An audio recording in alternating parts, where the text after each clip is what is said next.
پہلی بات کہ کیا صحابہ نے منایا، اس کا جواب سنی اور یاد کر لو.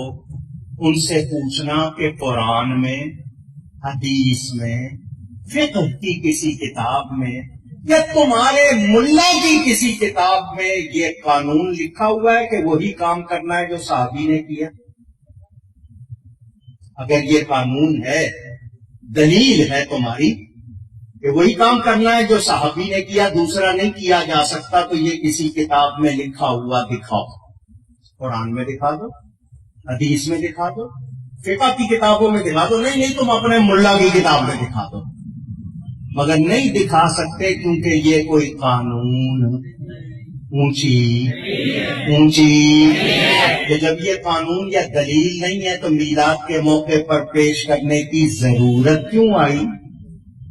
کیا صحابہ نے حج کے سوا کوئی اجتماع کیا؟ پوچھ رہا ہوں. رائے ونڈ میں، مرید کے میں، کہیں اور حج کے سوا کوئی اجتماع کیا؟ سیرت النبی کے جلسے کیے؟ یہ جس طرح تم لوگوں نے مدرسے بنائے ہوئے، اس طرح کے مدرسے صحابہ نے بنائے؟ حدیث کی کتابیں اس طرح، فقہ کی کتابیں ان میں باب لگے ہوئے، یہ صحابہ نے کیے؟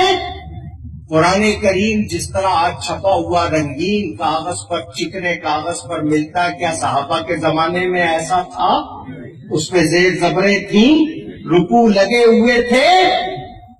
یہ سارے کام صحابیوں نے نہیں کیے. دستار بندی کے جلسے، ختم بخاری، ریلی نکالنا، یہ صحابیوں نے کیے.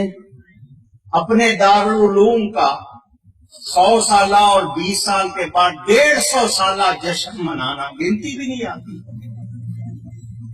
1980 میں 100 سالہ اور 20 سال کے بعد 150 سالہ جس وقت بنایا تھا، میں نے فوراً ان کا گھیراؤ کیا. فوراً میں نے حقائق نامہ دارالعلوم دیوبند لکھا، فوراً پیش کیا. اس کے اگلے سال لکھا ہوا 135 سالہ. کچھ پہلے 150 منا چکے ہو، نیچے آئے ہو یا؟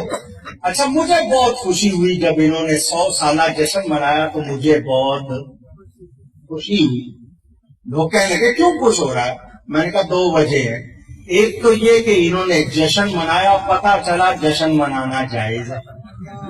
اگر ناجائز ہوتا تو یہ مناتے نہیں. فرق یہ ہے کہ یہ اپنے مدرسے کا جشن منا رہے ہیں، ہم نبی کا جشن منا رہے ہیں.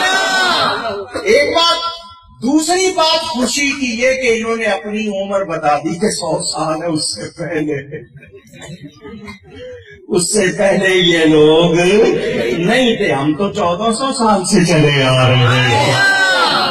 ہمارے، آپ کہو گے جلوس، صحابہ نے نکالا، مسلم شریف کی حدیث موجود ہے.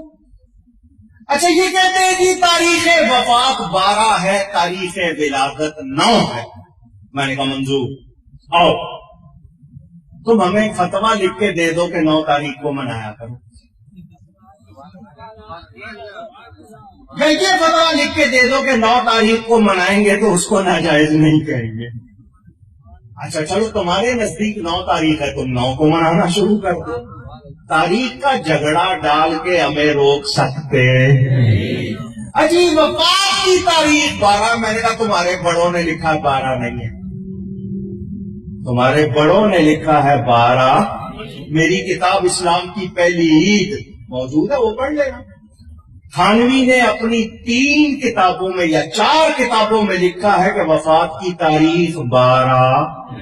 نشر الطیب میں لکھا، فتاوی امدادیہ میں لکھا، حفاظات یومیہ میں لکھا، ابوالکلام آزاد نے لکھا.